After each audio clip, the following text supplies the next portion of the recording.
everybody, welcome to episode 3 of Bad Witch Babbles. I am so excited because today we are joined by the fabulous, the amazing Honey Badger. You're sexy, you're powerful, sometimes you're a little scary, and I'm obsessed with you. Thank you for being here today. Thank you. Yeah. I love you. I love you too. I'm really excited to talk about some fitness stuff, to talk about what makes you tick, what inspires you, because you are just so cool. Let's start off with talking about your background in performance. I know that you have a background in ballet, but do you mind sharing like how you got started in entertainment in general? Yeah, of course. It did start out with like a bunch of styles of technical dance. For me, I was a ballerina, contemporary dancer. I did jazz. I did belly dancing, Bollywood. Since I was like a kid, I think I was like 4 years old when I first started like with dance. And I kept doing that, and I did that on a professional level too, and performed with a bunch of different dance companies. So that was kind of my beginning, like as a professional, like as a performer. And then I found pole dancing and circus arts like a little bit later on. I'm going on, I think, 8 years of pole and aerial right now. It was one of those things where I was actually going through kind of a hard time in my life, and I felt like I needed to kind of learn something new to kind of get myself like out of my head. I wasn't expecting to be good at any of it, honestly, like at all. I was just like, I need to get out of my head. I want to take some classes. And I ended up falling in love with it and just made it a consistent habit to be in classes, training every single week, regularly practicing on my own too. Once I learned enough, it continued to just to be like a dancer professionally for a while, and then people just started asking me to do more specialty. And now I would say I'm primarily an acrobat, like over a dancer for sure. I feel very fortunate for all the people that I've met like along the way too, that have kind of helped me like dip my way like into entertainment. Some of my first ever coaches were former Cirque du Soleil performers, and worked with a few different companies as well. One of my first ever Silks coaches was like one of the first ever people like on the apparatus. Oh, wow. They would tie up Barbie dolls with string to see like what was safe and what wasn't. And I remember learning from her too, just so she could show me the original way that they used to do wraps in the air on silks. And I'm like, wow, this is really complicated. Why would you guys do this to yourselves? But that's what they knew at the time. Wow. Until everything just developed more to where it is now. And it really was one of those things for me too, where I just kind of got more work through making more connections and getting close like with people. And I think that's a really nice way for things to happen too. It builds a really nice sense of community. Yes. Yeah. I totally agree with you. And you have a very professional way about you. I know when I book you for Bad Witch shows, even when we worked together digitally in the pandemic doing digital shows, I knew instantly, wow, they are so professional. This is amazing. And then when we went into live shows, again, bringing that professional energy and also a sweetness about you as well. What was your first aerial gig? Was it a showcase? I think it was. I believe when I was first like starting out with pole and aerial at the same time, I think my first pole performance was actually nude night. What? Yeah, I think that was No one of my way. first ones. Wow. That was a while ago, too, back when I think it was at the Central Florida Fairgrounds. Were you at nude? the time. I was not nude for that one. I was not nude for. They wouldn't allow us to be nude like performers unless you were like a body paint like model. But I had to ask. Yeah, I mean, fair question. Nude night, you know. Yeah, but they weirdly enough they had like their regulations like still on that. That makes sense because the positions you get in a pole dancing situation, it would not be very comfortable. No, have you practiced at home nude? I actually have. So weirdly enough, it feels really weird, like on the pole, but like on like a silk, I'm fine. Okay. Because I've done like nude aerial photo shoot before, and I don't know what it is about being nude on a pole for me specifically. I don't know if it's my autism and just there's a sensory thing that feels wrong. Like when I'm doing it, like this feels weird on my skin when I'm completely naked. I don't know why. But ironically, I'm like almost naked when I'm on the pole in the first place too, so I don't quite understand why my brain feels that way. I feel like my brain would also feel that way. Yeah. But on a silk, it's fine. It's actually not as painful as you would think, too, to be nude on a silk. I don't know what that is. The fabric versus, what is a pole made out of? Like, stainless steel. Thank you. Yeah, stainless steel most of the time. Most of the time, yeah. Yeah. Yeah, because that's more comfortable. Fabric, stainless steel. Which apparatus hurts the most? The ones that hurt the most, like for me, are actually ones that I've tried that are not like my discipline. And so I've tried doing aerial chains, and I learned very quickly that that's not my thing. Yeah. It's a different type of pain. Yeah. Because for me, you know, if I were to rank like the ones that I do in terms of the pain that I felt like when I was a beginner, I would definitely say pole was the most painful, because just skin pain, you bruise differently on a pole than you would like a silk or even a lyra. Chains, though, it's not skin pain. It is organ squeezing, uncomfortable.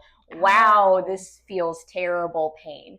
But I have friends who are awesome, like at it, and it doesn't bother them. So good for them. Yeah. I tried it, and one of my aerial partners was laughing the whole time, like just getting some amusement out of watching me struggle on something. I mean, I see the amusement because you are so strong and mighty. To see you not be good at something instantly must have been just a shocker, especially something athletic. Because I personally, and I think many of us do, view you as not just a performer, but an athlete. You are an athlete. Thank you. Yes, especially when you are just like all the time. Actually, I was like, think of something specific. Actually, no, you can't. Like all the time. You're very athletic, especially when you do pole. The fly pole is one of my favorite things to watch you do. It's incredible. But the stationary pole is incredible too. And then man, I don't see you in the silks enough, so that needs to change soon for Bad Witch. Please. I'll make it happen. 2025. I just booked 2 dates at the theater. I'll let you know when they are. Yay! Do you have a favorite?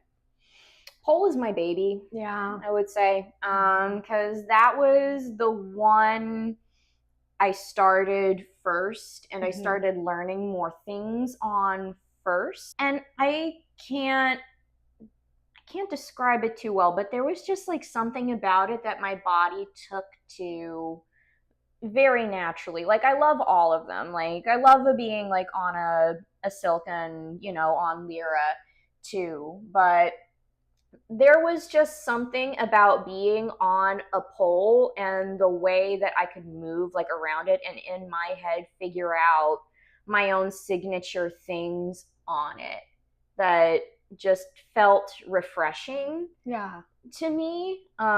So I would say that's like my number one as far as like my favorite.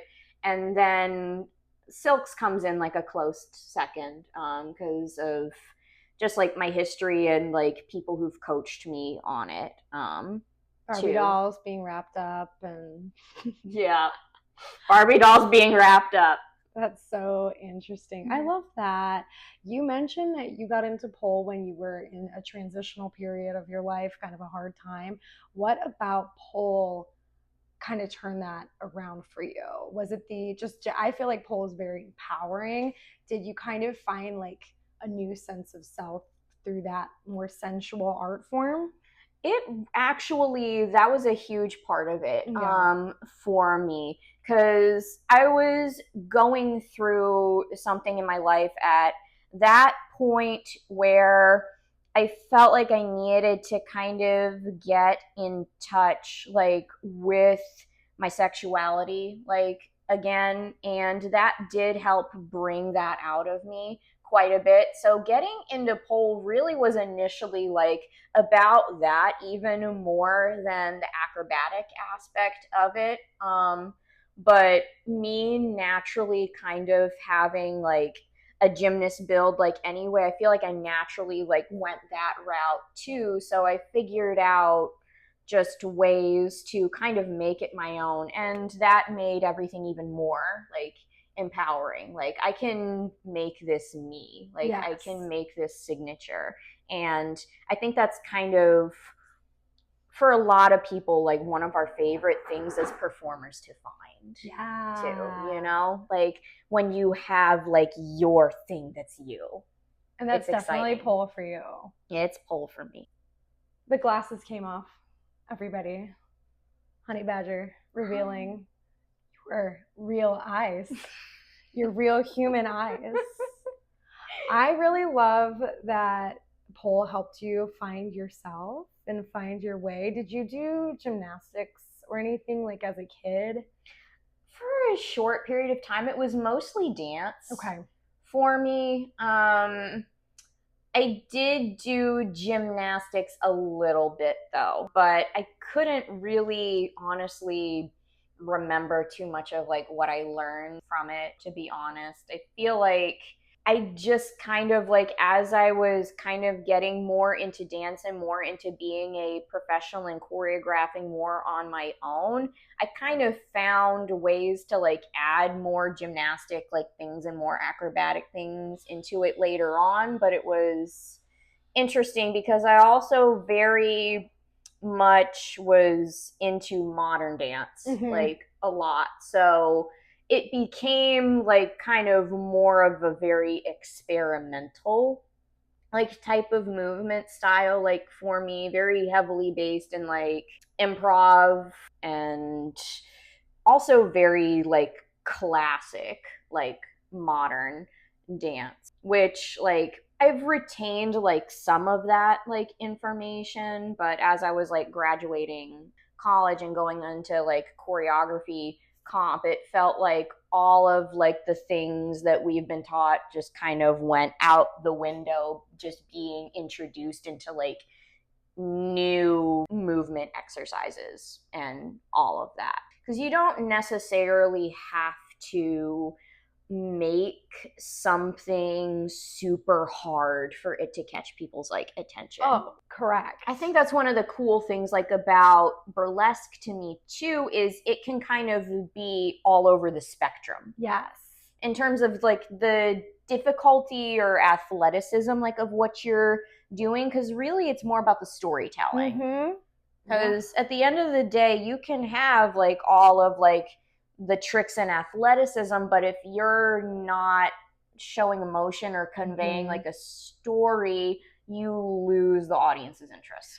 Right. And I feel like eye contact is a big thing too, and just being present in your like act, you know, like if your eyes are dead, ain't nobody gonna be watching that. So you could do tricks, and you could do like a double, I don't know, backhand spring tuck roll, barrel roll, you know, Sonic the Hedgehog wild move. And Sonic the Hedgehog. Yeah. And if you don't look like you're connected with your body and you're just kind of going through the motions, absolutely not, you know? So it's like, yeah, it's really about captivating the audience. And you don't have to like be crazy, you know? I know I do an act personally where I just stand there and I hold out my arm. It's my devil act. And I just drop my glove and I hold it there for a real long time. And I just drop it. And everyone's like, "What? Am I doing anything crazy?" Absolutely not. But they like it. Burlesque is like, you don't have to be an athlete necessarily to do burlesque, but you definitely have to be an athlete to do the pole moves that you do, and to be an aerialist in general and perform professionally. That takes a lot of athleticism for sure. So the burlesque, you don't have to do those, Sonic the Hedgehog barrel rolls, but for aerial arts, I think that you definitely have to train pretty dang hard. What does training look like for you?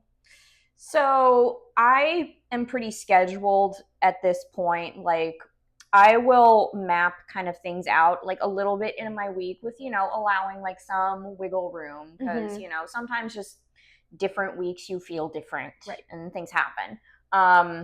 But I always like allow room for at least like one rest day. And if I were to kind of give anybody like any advice, like two is please make sure you take that. The rest day. Yeah. But training for me throughout the week looks like I will train like 5 to 6 days a week. It depends on what I have going on during the week, like with shows and all of that. Or, just, naturally, if you're somebody with a uterus, you feel different at certain points of the month, like too. So if you feel like you need a little extra time to rest because of that, please do it. It's natural, it's completely normal.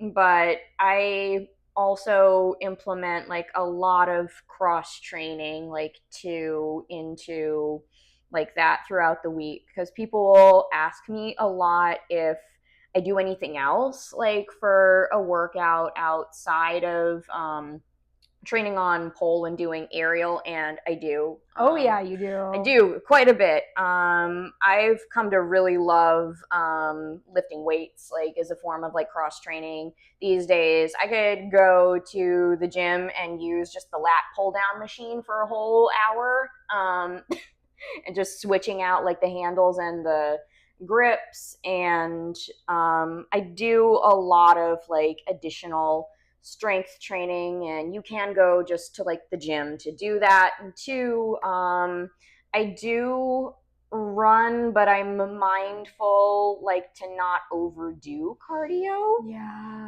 Because that's kind of one of those things where you really don't need as much cardio as you think you do sometimes. I am so with you there. I used to be one of those cardio girlies, and I think that that's just from like the time that because we're around the same age. I feel like cardio was pushed so hard on us, like that was, you need to run on the treadmill, or you need to, everything was cardio. And I'm so into, and I don't know about you, but like a low impact walk. I love a little Pilates personally, like some Pilates and a low impact walk. I'm getting into weights a little bit more, so we'll have to chit chat about that a little bit. I might have an idea of a video we can do together in the future. Heck yeah, I'm open to that. But I just feel like cardio is not something you want to overdo, and it messes up like your cortisol levels if you overdo it. Don't overdo things, guys. Don't overdo it. And make sure you're eating. Yes, for the love of God. For the love of God. Please, for the love of God, eat. I want to talk to you specifically about that, about eating, because I just feel like you're an athlete, you're a burlesque performer, you're an entertainer, and we grew up around the same time with diet culture, and it's something that's so toxic and so terrible. And I know that you are studying for your personal training certification right now as well. I have my certification. You're going to have your certification. Such a beautiful. But coming with that, you have to know, not like we're nutritionists, but you do have to know a little bit about nutrition guidelines for personal training. You already know so much about it, I feel, with your stories. I see you meal prepping in the Bad Witch Burlesque group chat. You'll write stuff like, look at all my meal preps. You love to eat. I had hard-boiled eggs backstage. You had a tuna wrap backstage. We were in a Bad Romance Lady Gaga show, and we were eating, we were snacking. Yes. And it's so important to fuel your body. I would love to hear your take on that. You know, it's one of those things too, like, agreed, diet culture, like growing up in that, I feel like we had like so much just kind of ingrained into our heads, like at way too young of an age. And it's no wonder like so many of us like from this generation ended up with eating disorders. Yes. Like I know I went through my thing with that, absolutely, and it was bad. It almost ended my life. Oh my so God. That like woke me up hardcore, like at a certain point. And you get to a certain point with that where you've had like your initial like really bad flare up, you can go through it again, like it comes back to hit you. I know I got to a point in my life where I was basically just like tired of myself. And like I didn't want to do that to me anymore. So, and then I got really into just like the logic of it and what actually like makes sense, like with like your nutrition and all of that. And there are certain things that I have like my opinions on too that I think like if it works for you, great, but it might not be realistic for a lot of people. Like I'm personally not a huge fan of intermittent fasting. I think it's same. Yeah. Oh, I was so glad. If it works for you and you're listening and you're like, hey, that's my thing, that's great. But it's not my thing. And I think maybe because we do have experiences with disordered eating, it's to put a hey, you can't honor your hunger cues. You just have to wait to eat. Does not work for human beings such as ourselves. Exactly. I don't know, if I wake up and I'm hungry and I'm like, I want breakfast, I'm gonna make like a big old breakfast. Right. Yeah. I think also for me it's more important to get your daily protein intake in, and intermittent fasting can make that harder for I think a lot of people, you know. I've known people too who've done it for like a little while and they liked it, but they didn't stick with it because just we're all busy, like you know in the performer community, like we have like our gigs and then we have our other work that we do outside of like performing. Or even if you're not, like say you're somebody who just has one job and you work like kind of a little bit more of a 9 to 5 schedule, like even that alone, like we talk about this more now, we've underestimated how busy that alone is to work a whole 40 hours like a week, if not more. So like just kind of do what you need to do to fuel you. And like that's where I stand like on all of that. It's really more about how balanced you are and adding things than taking everything away in restriction at this point. Like I know me, I used to be, and I loved it. Like it worked really well for me for a while. I was vegan for years. We talked about this off camera. We did. And I was also vegan for years. So I would love to hear, we didn't talk about it in depth. If you want to get a little bit deeper with it, would love to hear your vegan experience coming out of veganism. Yeah, you know, for me it served its purpose. Like I was, I think 16. Oh my God. When I went vegan, like I was 16. And it was one of those things where I think I just didn't like the meat around me, like at the time, like for whatever reason. And I decided like I was gonna go like vegan, and I was vegan for 12 years. Holy moly. Straight, like no cheating, nothing. Like I did not have like a single like day where I was off like with it, just straight vegan for a whole 12 years. That's a full-time job. Yeah. And it worked for me for that long. And then something changes like in your body, like even just as you're going from like your early to mid 20s to like your late 20s was where I started to just notice hormonal changes like for me, and like I needed to change things. And I'm 30 like now, and yay 30 30, 30 baby. Ow. yeah. 34, so yes. the change though, the change is like real. Your body changes, you have different needs with your nutrition as you get older, so yeah. And I think that's okay. Like, you know, I'm at a point in my life in general right now where I feel like I need variety and openness, and just to kind of keep my mind open, like to what I actually need and what I actually want, like right now. What a great mindset for nutrition, but also for just life in general. You know what I mean? I love that. Yeah. That's great. Yeah. So I have a big question for you. 12 years vegan.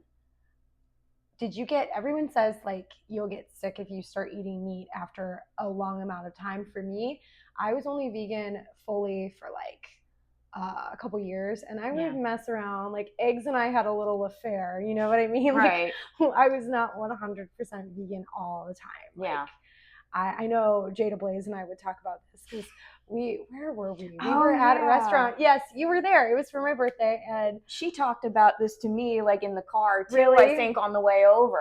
We were like, oh, sometimes we mess around with eggs, you know, like it's just like one of those things. Yeah. And now I have hard-boiled eggs like on me at all times. So, you know, whatever. Right.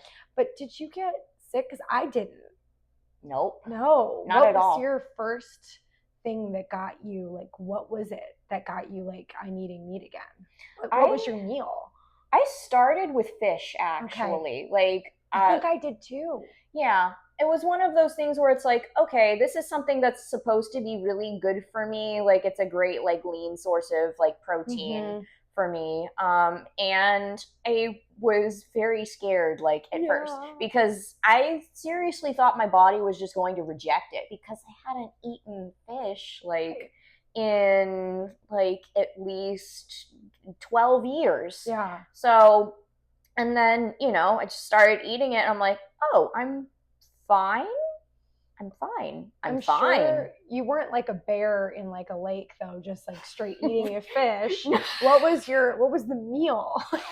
It was I think it was baked salmon. Okay. It was just like a piece of baked salmon. I think I got it from Sprouts, which really, really good baked salmon. I love Sprouts so much.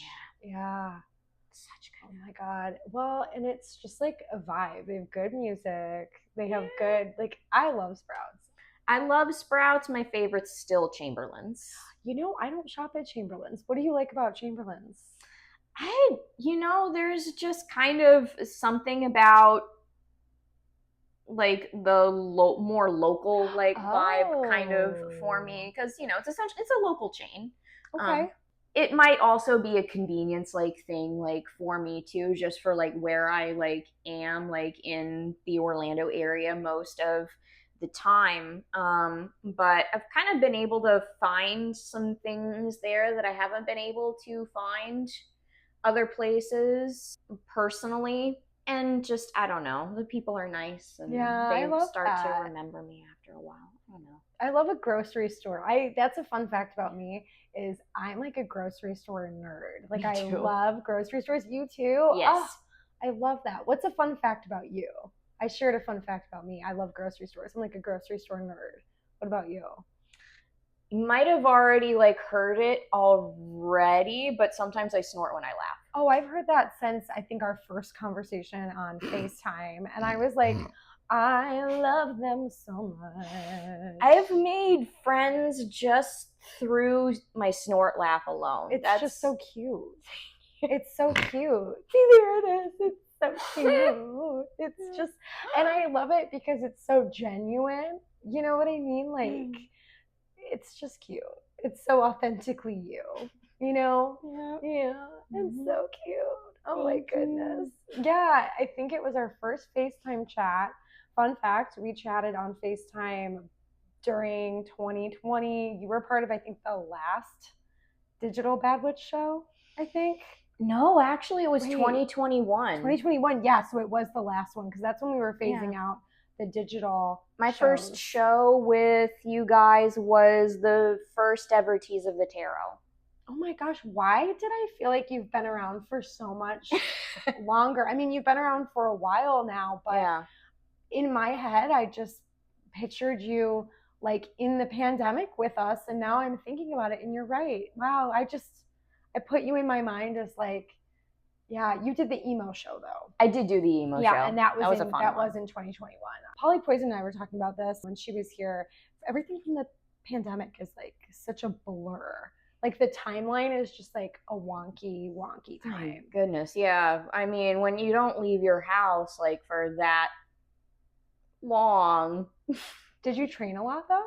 I did train a lot. Yeah, so that was helpful. I had ended up getting a pole set up in my home that year. Oh wow. So I was like, okay, I have my pole and I have my art supplies. It took me a while to graduate college actually, but I was in my last semester at UCF. We weren't sure if this was actually going to happen, but my choreography comp class and like other dance classes ended up like happening in person on campus like in 2020. Wow. Which was wild. And like I'm glad that we all had that. That was kind of our therapy, going to choreography comp class, but it felt so weird. We were in a different world. Okay, we all have masks on and we have like this tape set up on the floor for how far apart we need to be from each other. So many people wanted to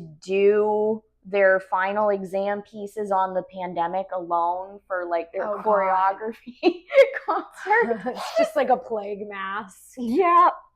Yep, so many people. It was so many pandemic like social distancing, the dance pieces, and I like literally made a decision prior to that, and like I can't do my final exam number about the pandemic because everybody else is going to do the same thing. What was your final exam number?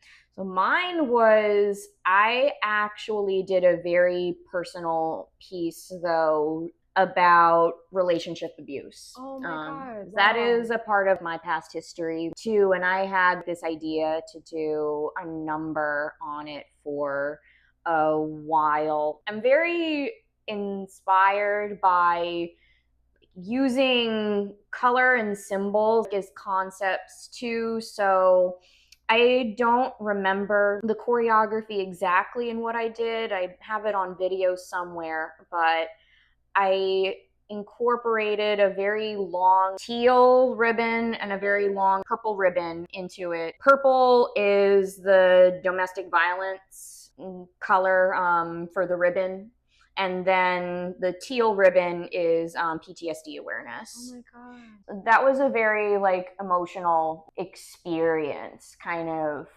putting that together, having to tell my dancers, okay, just strap in, this is what this is about. Wow. Kind of a thing. And that's one of the things too that I loved about being like a professional like dancer, and how I could kind of get really vulnerable. Yeah. With certain concepts.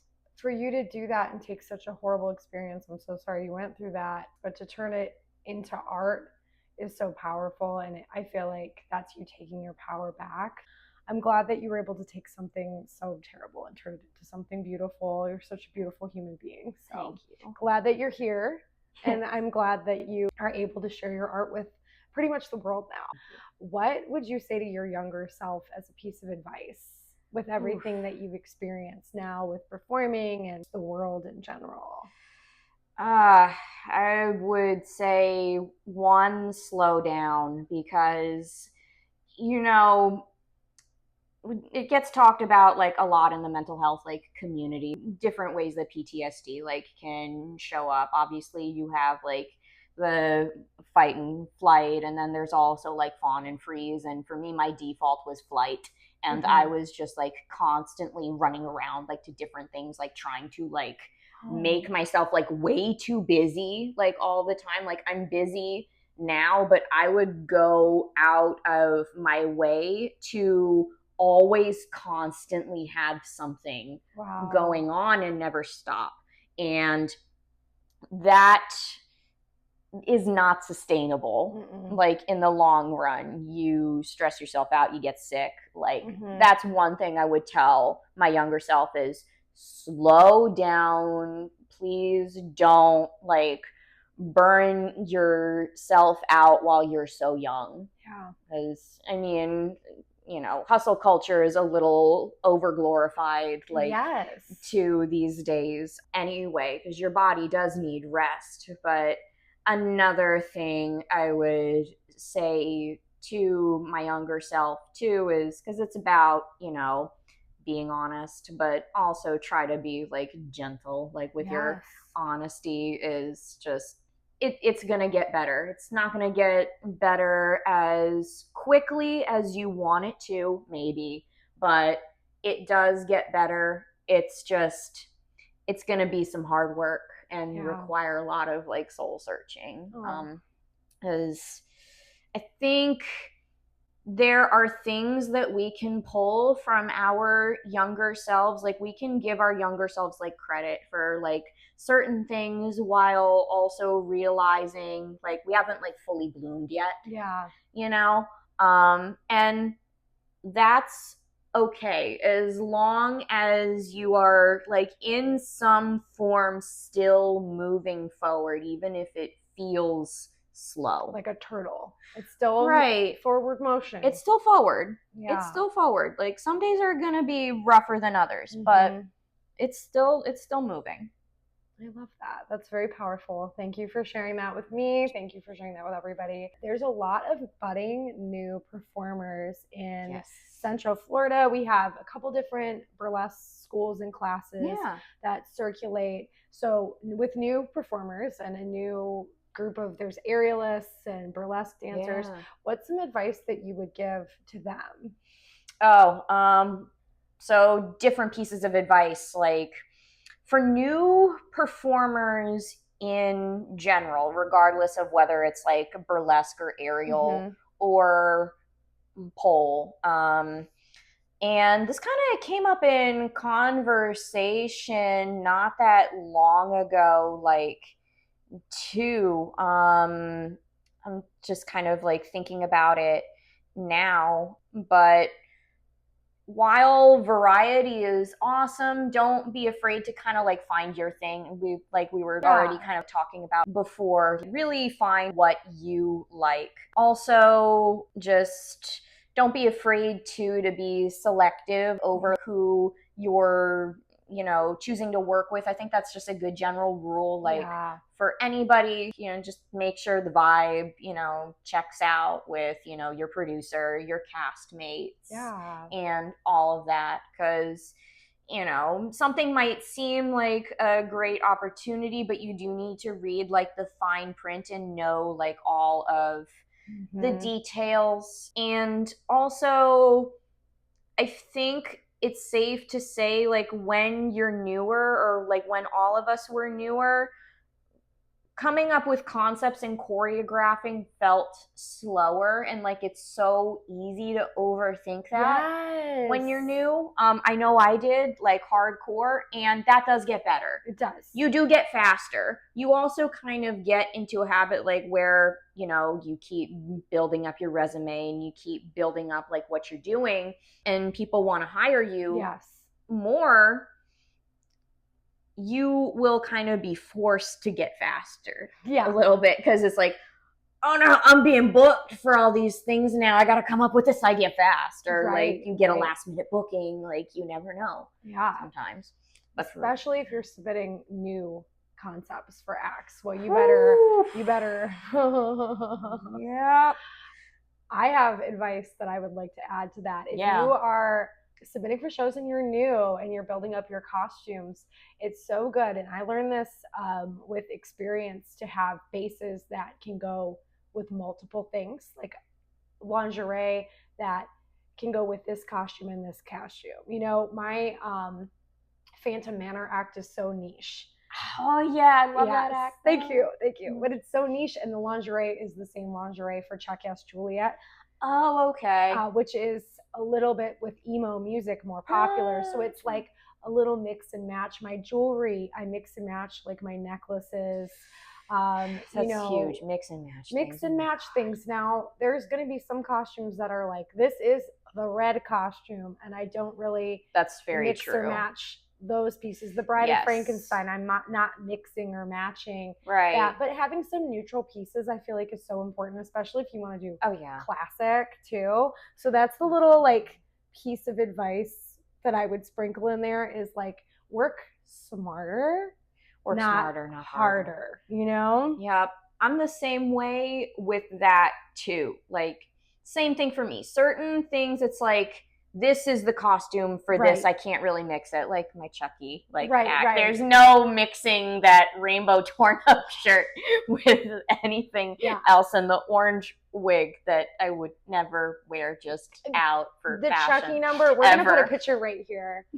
The Chucky number is everything, and you did this at Spooky Empire. And I'm going to put another picture here. And it's an iconic look. But yeah, I wouldn't see any mixies or matchies with that. Yeah. No, definitely not. That's its own unit right there. That's its own unit. But other things, like, I can mix and match. Like, this black harness works for this number, too. So that, you know, don't go buy new things constantly. Right. And not for... If you can be, smart about it. Be smart about it. And you don't need to get the most expensive rhinestones and be turtle shelled for every single costume to get booked. You know, like, So, work smarter, not absolutely, harder. 100%. Eat before your shows. Yes, and also, if you're an aerialist, please, for the love of God, know your rigging and check your rigging for safety purposes. Like, I cannot stress that enough for aerial arts. If something doesn't feel right with that swivel up there, get down. Because the last thing that you want, I don't care how much like a gig is paying you, you do not want any kind of an accident ever. Yeah, and I know all of you should. I mean, you have insurance. Everybody should have insurance. Right. I have insurance, you know. Yeah. Gotta have insurance when you're doing stuff, but you don't want to use it. You don't want to have to. You don't want to have to use your insurance. Like, absolutely not. You need it as like your safety net, but like, right. Do you want to use that? No. No. Yep. Also know what your insurance covers. Yeah, absolutely. Big deal. Yes, that is a big deal. You have done so many different performances, so many daring stunts. Do you have a favorite act that you've done? Or a favorite moment of your journey thus far? You know, I mean, yes to both. So I will say, like, a couple of like my favorite acts that I will say that I've done this year and last year already is my Black Veil Brides. Yeah. Numbered A Perfect Weapon. Yes. I love that act with a passion. I'll be doing that again actually in September. Very cool. For a show. It's one of my favorite acts of yours too. I like Black Veil Brides, and the energy you bring to that one is really cool. It's just like that's like one of my favorite bands like ever since I was like 15 years old too. So I get emotional. Like sometimes it's like, this is my band and this is my favorite song from my band from when I was a teenager. 50-year-old me is so happy. Yeah, for sure. That's so good. I geek out a little bit on the inside like from it. And then another one of my favorite numbers, a little bit newer than that one, is my Hecate inspired. Oh yes, which we might be seeing very soon. I think by the time this episode comes out, you will have done that act with Bad Witch Burlesque. So if you've done that act, the picture will be right here. And yeah. Amazing. Yay. I can't wait to see that one. I'm really excited. I'm really excited to get to see it soon. I know we've been chatting for a little while. I do want, before we wrap this episode up, to talk about sobriety a little bit. Yes. I do have my Sober Showgirl podcast, which I would love to have you on as an official guest to just like really do a deep dive into this topic with you for like a good long chitty chatty and have a mocktail. But before we get to the filming of season 2 of the Sober Showgirl, I just want to say you're sober. Love that. Yes. How long have you been sober? Tell me about your sober journey. It has been over 3 years for me. I think the end of February this year marked my 3 year. Oh, amazing. Yeah. So it's been one of the best decisions that I've ever made, like for me and my health and my mental health. I just got to a point where I didn't see the benefit like of it, like for me, not just like as an athlete and like a health conscious like person, but also as someone who does like have a history like of, you know, PTSD. You know, it's easy to kind of try to seek out things to numb that. Because for me, when I did drink, I actually wasn't like the party person, drinker at all. I am depressed, so I'm just going to drink whiskey like alone in my room type of a drinker.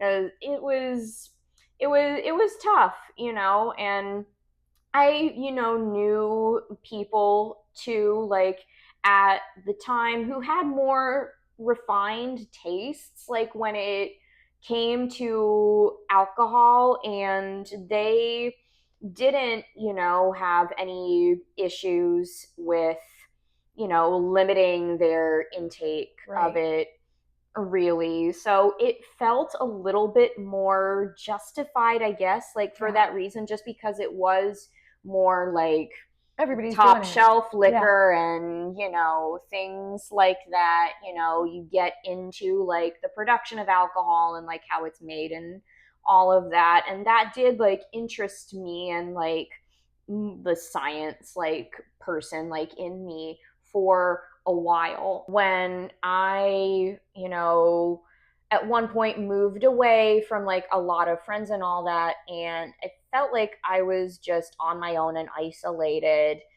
a lot, and I had like a lot of trauma that I hadn't healed yet. So it didn't feel like this fun, classy, like I'm in a speakeasy, like sipping, you know, whiskey on the rocks, like any more thing. It was like, okay, this is, you know, what I have that somebody like gifted me, because apparently everybody like associates me with hard liquor now, and like I'm just gonna drink this like in my room like alone and not like do anything about this really bad habit that I'm forming now, type of a thing. And it never made me feel better. Like all I did was just get more depressed about things. And, you know, in my younger years too, I just went through some more things, because sometimes your early 20s can be rough. Your early 20s can be, you know, rough, like especially like I feel like a lot of millennials like these days like can relate to that, like with their early 20s. We all collectively, I feel like, just went through. Well, you know, it was like it's our like our trial period of adulting, right? It's like we're just like trying to see like what it's all about, you know? God, no one prepared us for so many of the things that we're gonna get like thrown like our way. It's insane. But you know, I'm trying to remember too, when like I officially like made the decision. It was after the pandemic. I was on a date with somebody actually, and she did drink.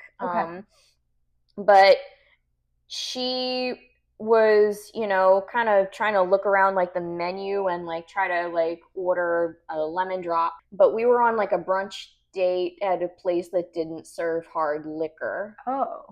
I think it was like maybe 11 o'clock, like in the Mm-hmm. morning or something. Sounds like Like my past self. that. Yeah. Wait, were you on a date with me? Did I not remember that?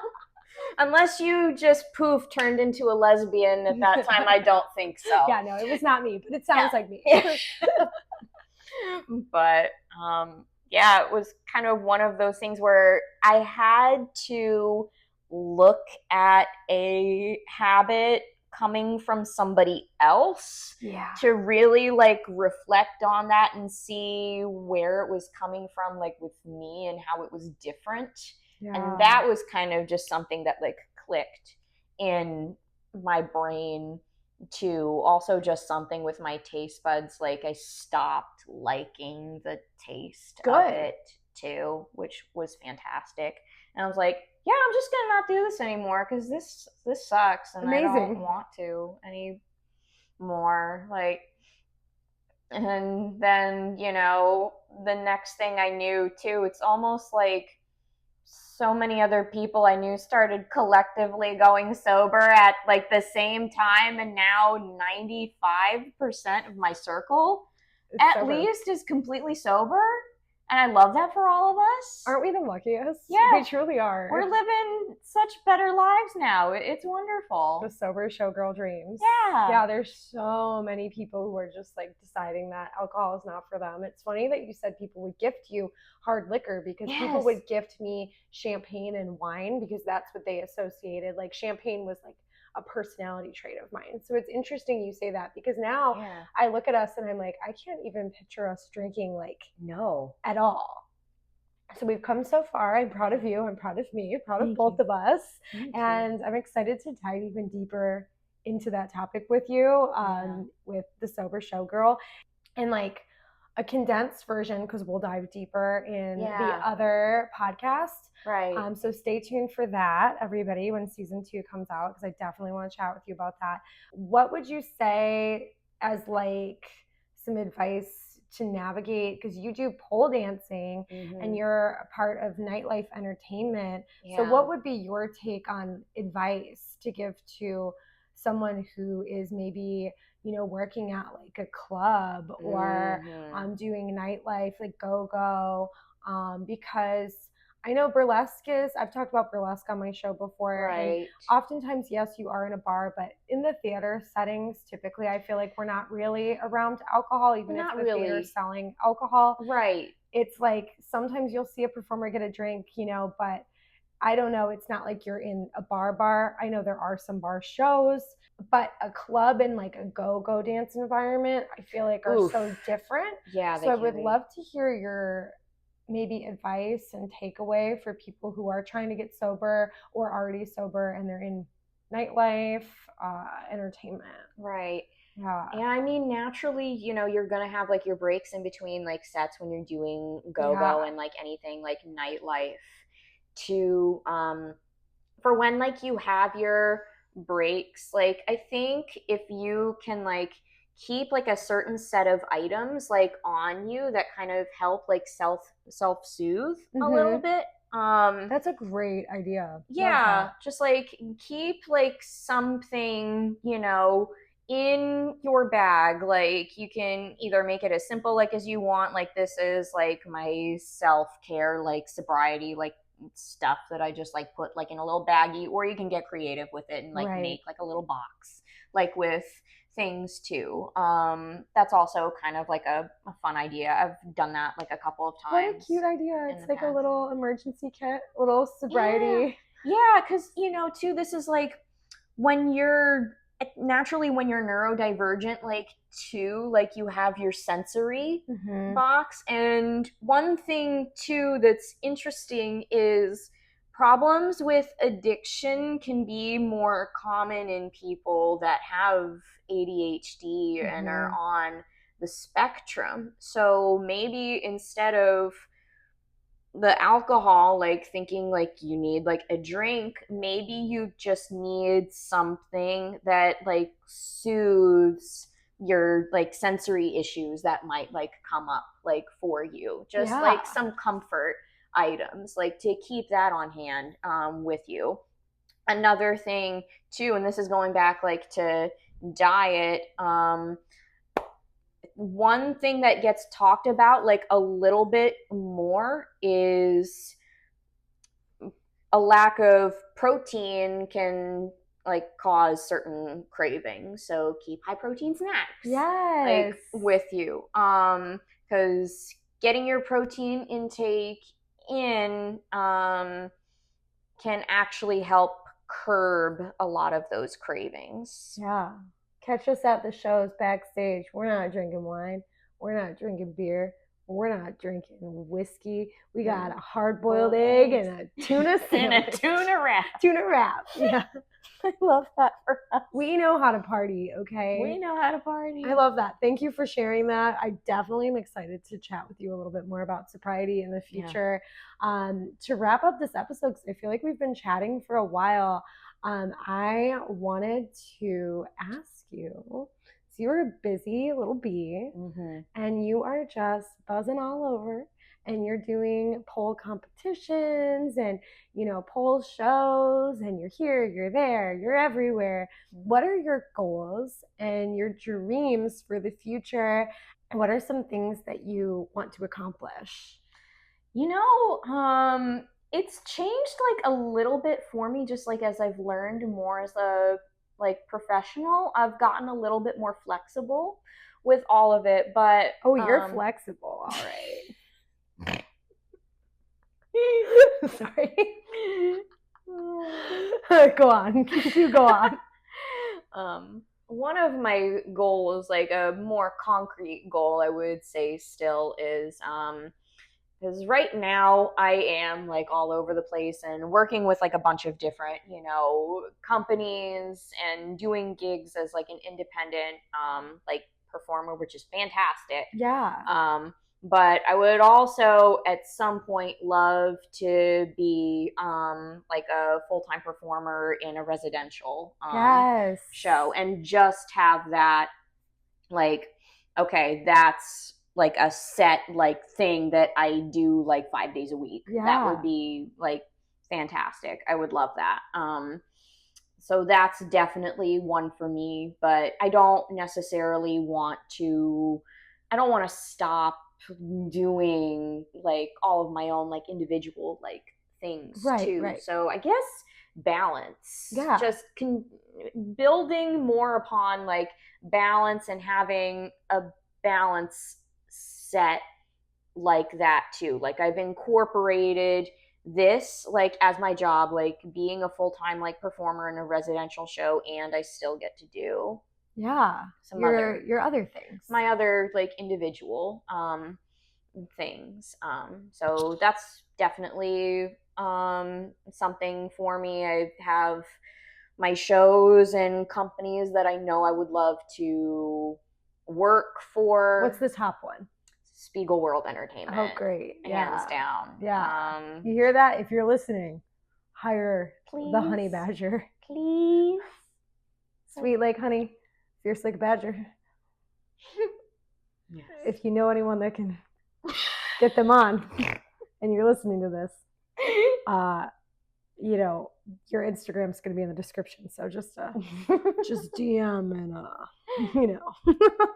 I could definitely see that happening for you, for sure. It's just like a matter of time. I feel like sometimes we put these weird timelines, and I know we talked about like being patient and stuff earlier, but I feel like my take is if you never give up on your dreams, you might not reach it like by age 30, let's say, but you could get there at 35 or 32 or whatever, as long as you keep going. So it's definitely something that I feel like is in your future, to hit all of those goals and get a residence gig and all that good stuff.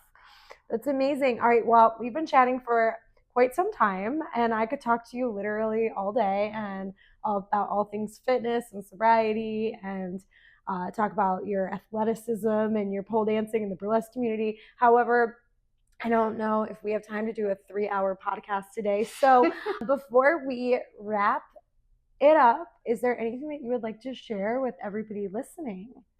You have an open floor. Anything fun that you'd like to share? Be more gay. Yeah, be more gay. I agree with that. Be more gay, everybody. Be more gay. Be merry, be gay. Be merry, be gay. And all the bisexual energy. Yeah.